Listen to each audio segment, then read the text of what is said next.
বাংলাকে সমৃদ্ধ করার কিছু নেই, সে নিজেই আসলে অনন্য। বাংলা ভাষা তার নিজের মতোই সুন্দর, বাংলা ভাষার পঠন রীতি তার নিজের মতোই সুন্দর। আমাদের বাংলা ভাষার যে সৌন্দর্যটা সেটাকে আমাদের প্রোটেক্ট করতে হবে। তাই কিন্তু আমরা আমাদের মাঙ্গা সবসময় বাম থেকে ডানে লিখেছি। বরাবরের মতোই এবারের বইমেলাটাও অনেক রঙিন এবং হচ্ছে কি অনেক মানুষের সমাগম দেখছি। অন্যান্য বাড়ির থেকেও হয়তো বা এবার মানুষ একটু বেশি হবে আশা করছি, এবং ভালো লাগছে সব কিছু মিলেই। আমাদের এবার আমাদের একক বই অগ্নিযোদ্ধা, সেটার ৫ নম্বর খণ্ড আসছে। এটা একটা কমিক্স মাঙ্গা স্টাইলে করা, বাংলা ভাষায় কাজ করি আমরা, বাংলায় মাঙ্গা লিখি, কমিক্স করি। বেশ কয়েক বছর ধরে আমরা কাজ করছি, আপনারা ২০১৬ সাল থেকে আমাদের কাজ দেখছেন। তো এবারের বইটা অবশ্যই একটু ডিফারেন্ট অন্যান্য বছরের থেকে। আশা করছি এবারের বইটাও আপনাদের ভালো লাগবে, প্রত্যেকবারের মতনই যেভাবে আপনাদের ভালো রেসপন্স পেয়েছি এবারও ভালো লাগবে আশা করছি। এছাড়া আমরা পাঞ্জেরি থেকে কমিক্স ডাইজেস্টেও কাজ করছি, সেটার আসছে আমাদের ৬ নাম্বার বই না, আর আশ্চর্য ৭ নাম্বার বই, আশ্চর্য কমিক্স ডাইজেস্টটাও আসছে। সব মিলে আমরা খুবই খুশি, আশা করছি খুব ভালো হবে। আর এবারের মানে প্যাভিলিয়ন ডিজাইনের কথা যদি বলি, পাঞ্জেরি একটু ভিন্নতা এনেছে অন্যান্য বারের থেকে, তারা লাইট বক্স করেছে।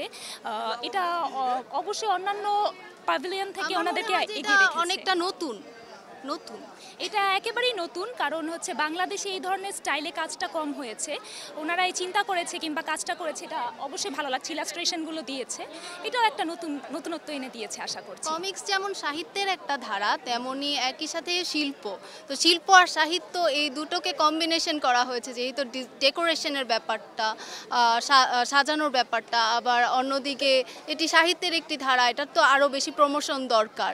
তো পাঞ্জেরি সেই জায়গাটা থেকেই হয়তো বা এবার একটু ভিন্ন ধরনের প্রমোশনে চিন্তা করেছে, যে কমিক্সগুলোকে সামনে দেওয়া বা কমিক্সগুলোকে দিয়ে ডিজাইনটা করা।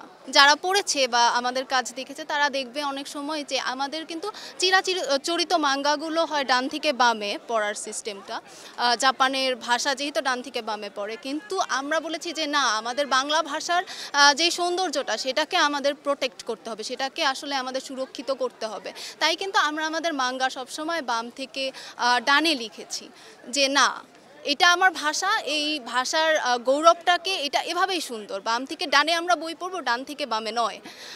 তো এটাও কিন্তু আমাদের কাজের একটা ডিফারেন্ট বৈশিষ্ট্য, হয়তো বা অনেকে একমত হবেন আমাদের সাথে, অনেকে হয়তো দ্বিমত থাকতেও পারে, কিন্তু এই জায়গাটায় আমরা কাজ করেছি। তারপরে অনেকগুলো জায়গায় আসলে আমরা কাজ করেছি মাঙ্গা নিয়ে, যখন কাজ করেছি যে না, আমাদের কর্ণফুলী নদীকে নিয়ে করতে হবে, আমাদের কিংবা হচ্ছে কি আমাদের দেশীয় যে সংস্কৃতি সেগুলো নিয়ে আমরা কাজ করছি, তার বাইরেও আমরা কাজ করেছি।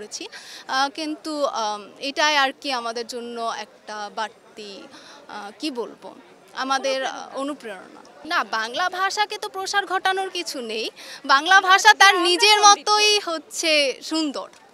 আমার মনে হয় যে আমাদের সাথে সবাই একমত হবে যে বাংলা ভাষা তার নিজের মতোই সুন্দর, বাংলা ভাষার পঠন রীতি তার নিজের মতোই সুন্দর, এবং সেইটাকে আমরা সবাই সমর্থন করি।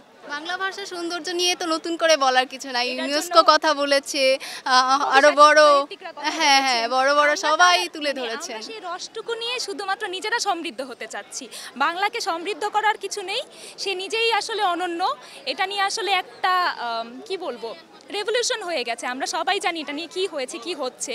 তো এটাকে যতটুকু সম্ভব সুরক্ষিত করা, পারলেই আসলে আমরা নিজেরা গর্বিত।